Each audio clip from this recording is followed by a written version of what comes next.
Halo Aviators, jumpa lagi kita hari ini dalam edisi Aviation. Aviators pasti ingat beberapa waktu yang lalu ada berita yang cukup heboh. Ada seorang penumpang pesawat yang menyamar sebagai perempuan, dia laki-laki tapi menyamar sebagai perempuan dan menggunakan identitas orang lain, bahkan untuk surat keterangan negatif COVID. Nah, ternyata penumpang itu penyamarannya diketahui berkat kejelian seorang awak kabin atau flight attendant yang biasanya juga disingkat dengan FA, flight attendants. Aviation hari ini formatnya agak beda karena saya tidak sendirian. Saya akan ditemani seorang tamu, yaitu pramugari yang kejeliannya berhasil mengungkap penyamaran tersebut. Saya welcome Mbak Adele. Terima kasih telah berkenan bergabung dengan Aviation hari ini. Selamat datang Mbak Adele. Selamat pagi, Pak. Ya, terima kasih Mbak.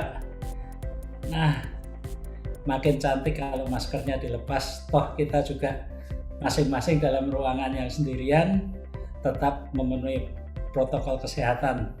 Apa kabar hari ini? Segar? Alhamdulillah, Pak. Baik. Bapak bagaimana kabarnya? Alhamdulillah sehat. Yang penting di masa begini kita jaga kesehatan ya.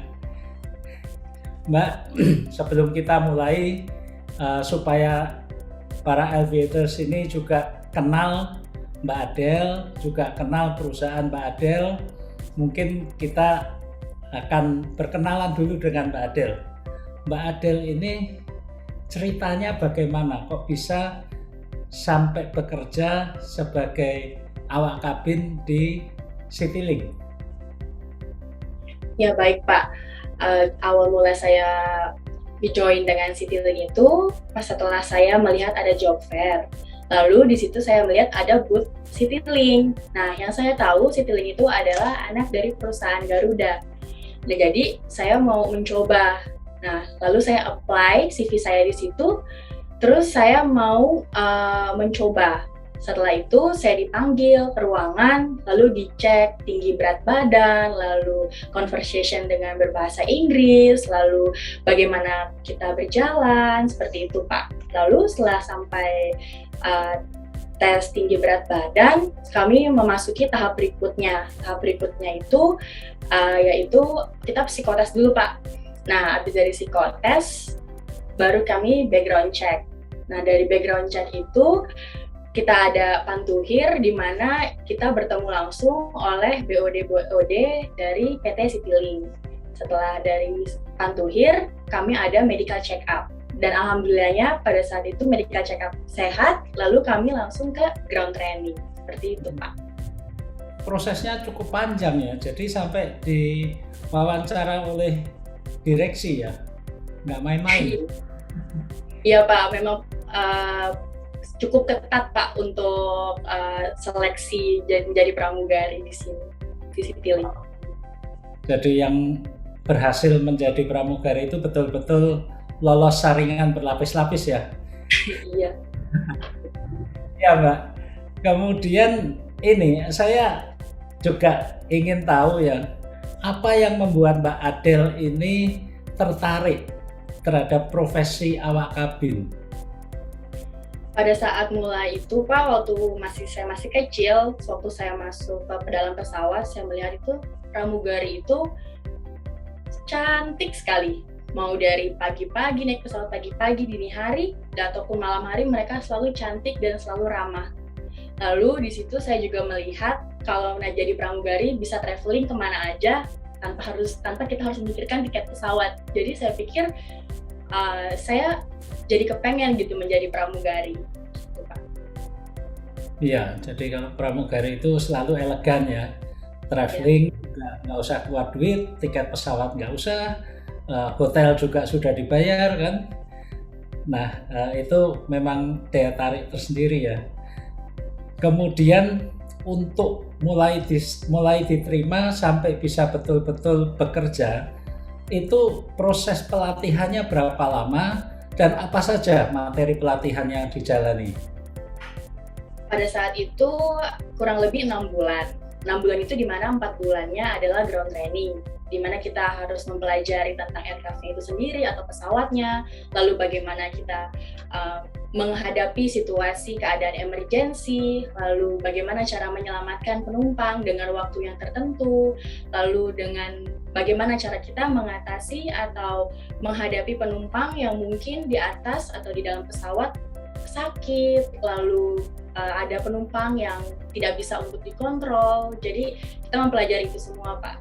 Dan 2 bulan selanjutnya kami ada yang namanya flight training, di mana pada saat ground training tersebut semua yang sudah kita pelajari ditanya-tanyakan oleh para instruktur di CityLink pada saat kita di atas. Jadi ada prakteknya selama penerbangan juga sebelum betul-betul dilepas kerja ya? Iya, betul, Pak. Ketat juga ya, dan ternyata pelatihannya cukup lama, 6 bulan. Itu termasuk juga mengatasi penumpang-penumpang yang mungkin tidak kooperatif ya, tidak mau mentaati peraturan atau perilakunya mengganggu penumpang lain, gitu Mbak ya? Iya Pak, begitu. Nah, sekarang saya ingin mengetahui dan Mbak Adel juga bisa berbagi dengan para Alviators tentang peristiwa kalau nggak salah hari Minggu itu ya, hari Minggu hari Minggu tanggal berapa ya, 18 kalau nggak salah ya, 18 Juli ya, penerbangan dari Bandara Halim Perdana Kusuma ke Ternate QG 520. Nah pada hari itu penerbangan kan berangkat dari Halim, Bandara Halim jam 5.20 pagi. Ya, untuk betul, Pak. Yang sepagi itu jam 5.20, Mbak Adel itu keluar dari rumah jam berapa dan jam berapa sudah sampai di bandara? Saya itu keluar dari rumah itu jam 3.30 Pak. Iya, jadi jam 3.30 sampai di bandara saya jam 4 pagi. Jadi masih ada spare waktu 20 menit. Seperti itu. Jadi kalau di dalam CityLink memang kami ada yang namanya sign on, di mana harus mengabsen 1 jam sebelum keberangkatan. Dan di situ kami membuat briefing.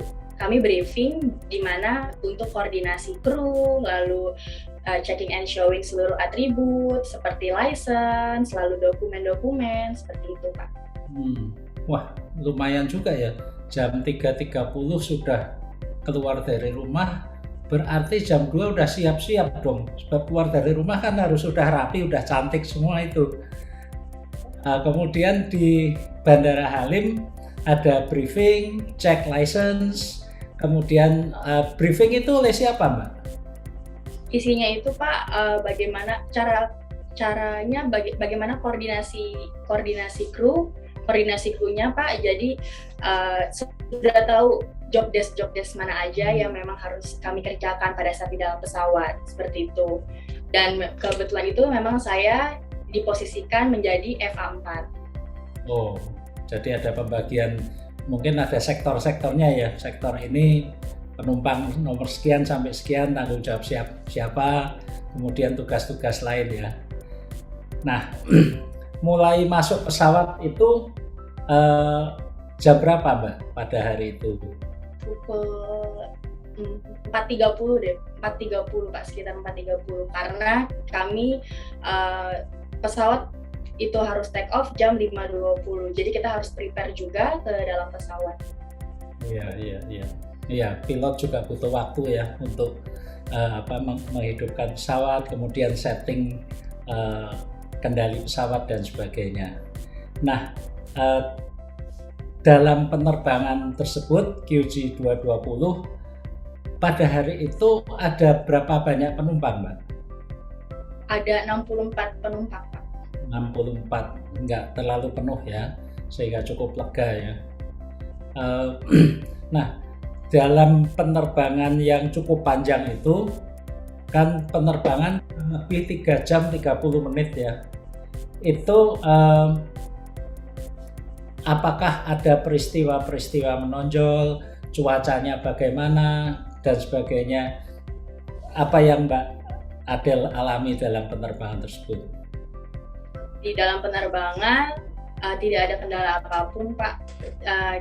Cuacanya juga cerah, tidak ada turbulence, lalu penumpang juga mungkin karena flight masih pagi ya Pak, jadi banyak yang tertidur di pesawat, seperti itu.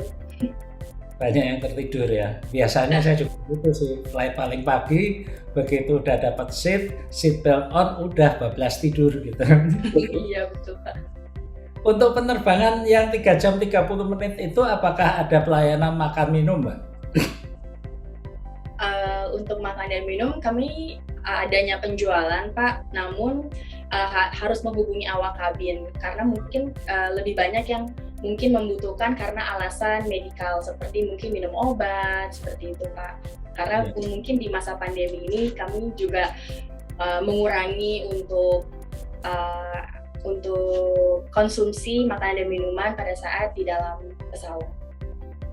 Iya, dalam masa pandemi ini kan memang ada peraturan ya, terutama untuk penerbangan yang di bawah 2 jam itu dilarang makan dan minum.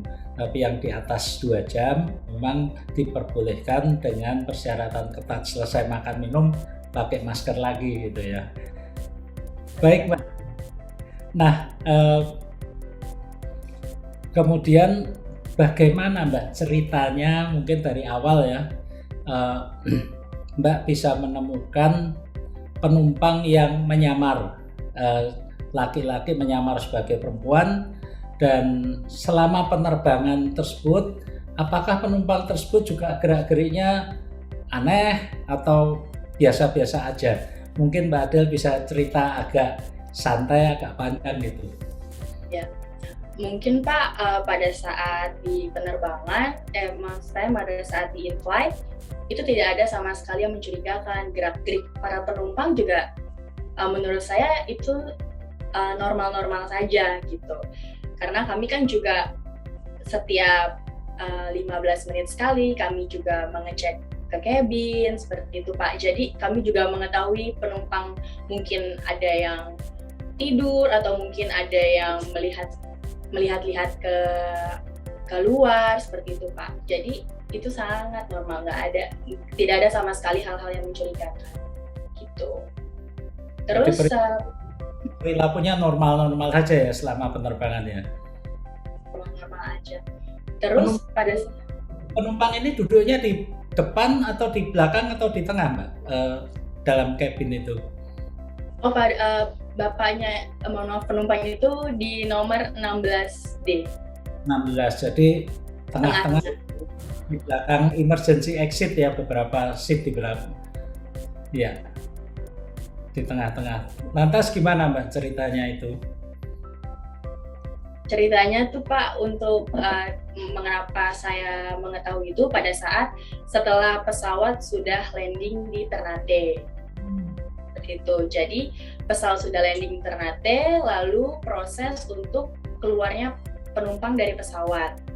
Setelah itu, setelah penumpang keluar dari pesawat, setelah sedang proses, ada satu penumpang, yaitu ibu-ibu yang memakai hijab, ke belakang untuk meminta izin ke toilet belakang. Di mana saya duduk di kursi pramugari, yaitu menghadap ke depan.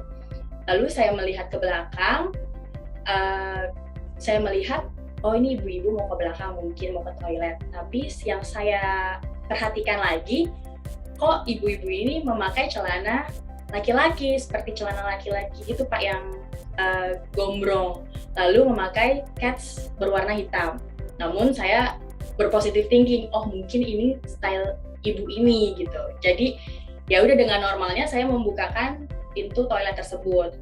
Nah, setelah penumpang seluruhnya sudah keluar dari pesawat, saya juga bersama teman-teman saya yang lainnya mengerjakan cleaning cabin. Jadi saya mengcrosskan fasten seat belt-nya, lalu mengambil sampah yang mungkin tertinggal oleh penumpang. Namun kami juga sudah mengingatkan ke FA1 kami bahwa memang ada satu penumpang di dalam toilet. Lalu pada saat kami masih cleaning, dan ternyata penumpang ini keluar dari toilet tidak mengenakan hijabnya. Dan penumpang ini membuka jaket bombernya. Jadi diuntal-untal hijabnya di sebelah kiri. Jadi memang benar-benar penumpang ini masuk menggunakan hijab seperti layaknya perempuan, lalu keluar menjadi laki-laki, hanya memakai kaos. Oke. Iya, Jadi Pak. ini justru setelah pesawat mendarat, penumpang lain keluar, penumpang tersebut masuk ke toilet, ganti baju ya, baju perempuannya dilepas gitulah ya. Ya betul, Pak. Kemudian keluar sebagai laki-laki. Nah, Iya. sebagai pramugari yang mengawasi, melihat itu kan sesuatu yang janggal dan semestinya tidak boleh terjadi kan. Tindakan Mbak selanjutnya apa itu? Tindakan saya pada saat penumpang ini keluar, FA2 saya melihat juga kan Pak, lalu langsung menekan call button untuk call button passenger. Dan saya pada saat saya melihat ke teman saya langsung melihat ke penumpang ini gitu.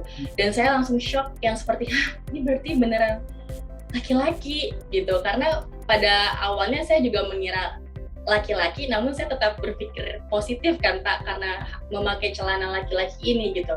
Jadi saya langsung mereport ke FA1 saya untuk mengadukan bahwa penumpang ini awalnya adalah perempuan, namun pada saat keluar dari toilet menjadi laki-laki.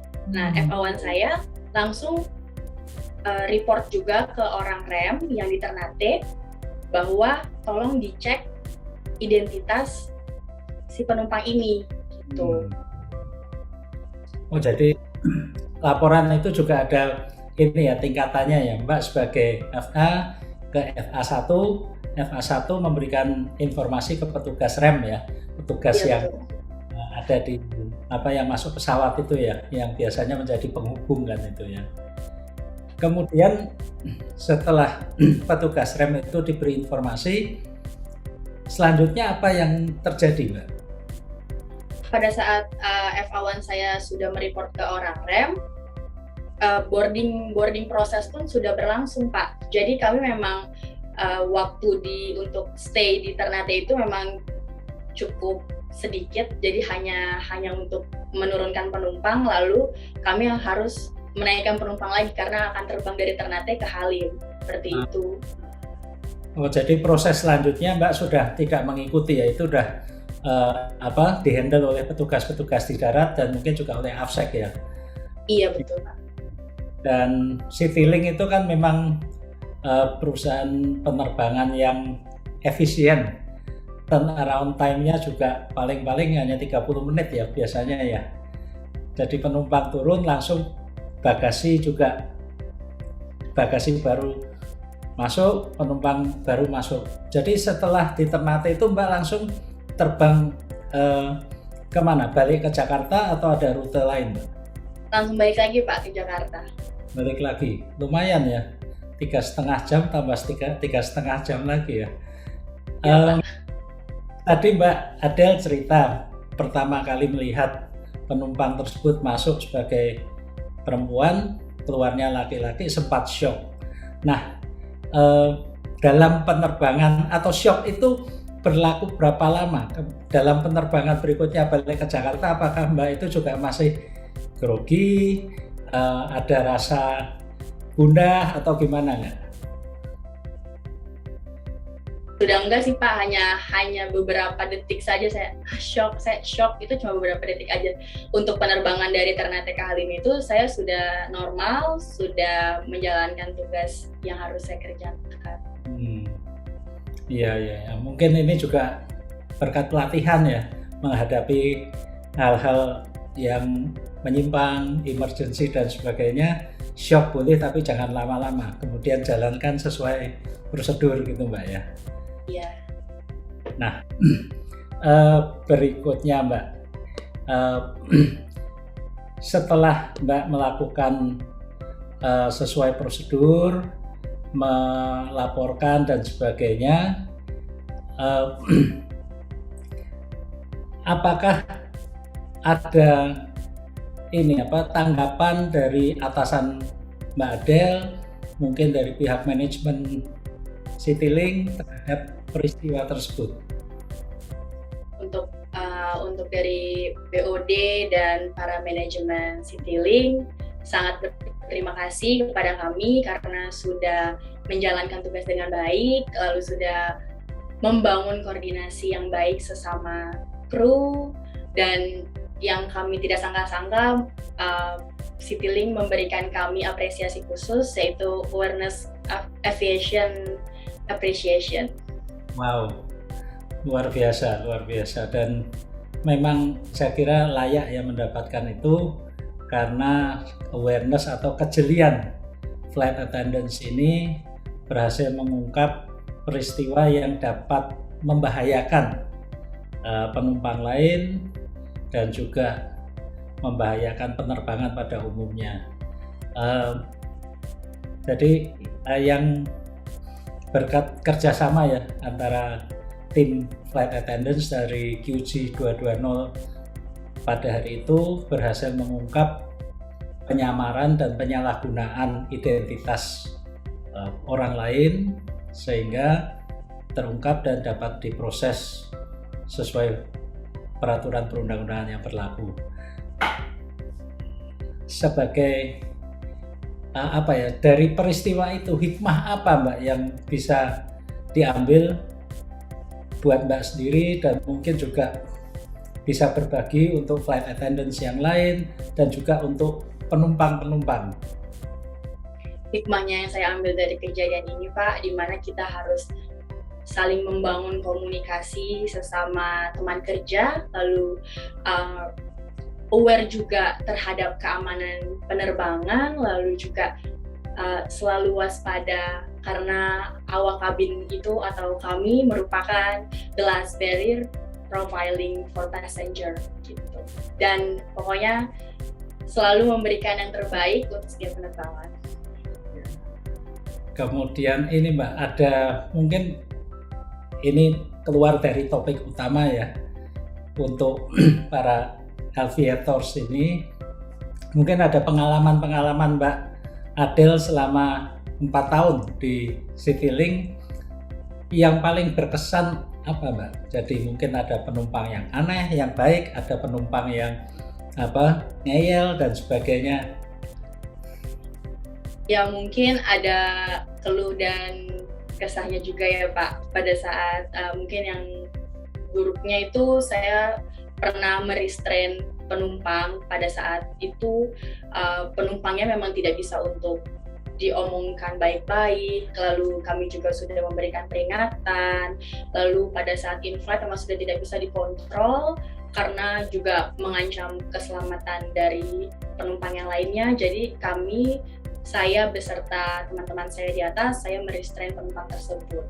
Itu Pak untuk yang buruknya. Namun yang baiknya, bersyukurnya saya juga dikasih kepercayaan, mungkin bisa membawa orang-orang penting di Indonesia, yaitu seperti Bapak Menteri, Ibu Menteri, lalu Ibu Presiden maupun anak Presiden seperti itu. Wow, jadi sudah pernah melayani penerbangan untuk Pak Presiden dan keluarganya juga ya. Grogi nggak Mbak menghadapi para pejabat-pejabat tersebut? Mungkin sih enggak ya Pak, karena kami juga sudah diberikan materi-materi juga bagaimana untuk menghandle orang-orang penting. Dan Citylink mestinya juga banyak penumpang-penumpang yang selebritis juga ya, yang artis-artis terkenal. Pernah juga melayani mereka Mbak? Iya pernah Pak. Exciting juga ya pekerjaan sebagai FA ya. Baik Mbak Adele, terima kasih telah berbagi pengalaman dan ini saya yakin bermanfaat buat aviators maupun keluarga dari aviators, bahwa selama penerbangan ini suasana dalam kabin selalu dalam pengawasan flight attendants, dan flight attendants juga dibekali dengan pelatihan untuk menghandle berbagai situasi, mulai dari yang ringan-ringan sampai juga menghadapi yang berat, di mana ada penumpang yang perilakunya tidak terkendali sehingga harus di-restrain. Di-restrain itu seperti diikat ya, supaya tidak bisa bergerak agar tidak membahayakan orang lain. Baik, terima kasih Mbak Adele telah berbagi. Semoga pengalaman-pengalaman selanjutnya yang menyenangkan saja ya. Kapan-kapan kita mungkin jumpa juga. Saya juga sering naik Citylink. Demikian Aviators, pengalaman dari Mbak Adele. Ingat, selalu merasa aman, terjaga, karena di dalam kabin selalu diawasi oleh flight attendants yang sudah terlatih. Para penumpang juga jangan sekali-kali mencoba untuk tidak kooperatif ya. Handphone ketika diminta dimatikan, matikan saja daripada nanti menjadi masalah yang lebih besar lagi. Dan yang lebih penting lagi, jangan sekali-kali mencoba menyalahgunakan identitas orang lain untuk melakukan perjalanan. Sanksinya berat karena diatur dalam undang-undang, apalagi di masa pandemi ini juga ada tadi surat keterangan negatif COVID. Itu kalau kita menyalahgunakan surat keterangan orang lain, itu juga ada sanksi pidananya. Demikian, semoga bermanfaat. Sekali lagi terima kasih Mbak Adele. Bapak, saya boleh satu pantun untuk Bapak? Oh iya, Citylink ini memang terkenal pantunnya. Silakan Mbak. Jalan-jalan ke Pulau Bali, naik pesawat baling-baling. Terima kasih untuk Pak Alvin Lee. Sampai berjumpa di penerbangan Citylink. Wah, mantap. Terima kasih. Ini saya luar biasa ini. Ada pantun khusus buat saya. Baik, sekali lagi terima kasih Mbak Adele. Saya juga menyampaikan terima kasih kepada manajemen Citylink yang telah mengizinkan saya menginterview Mbak Adele. Semoga bermanfaat buat aviators maupun buat pengguna jasa penerbangan lainnya. Sampai jumpa pada sesi berikutnya di Aviation. Alvin Lee, Aviation, happy landing!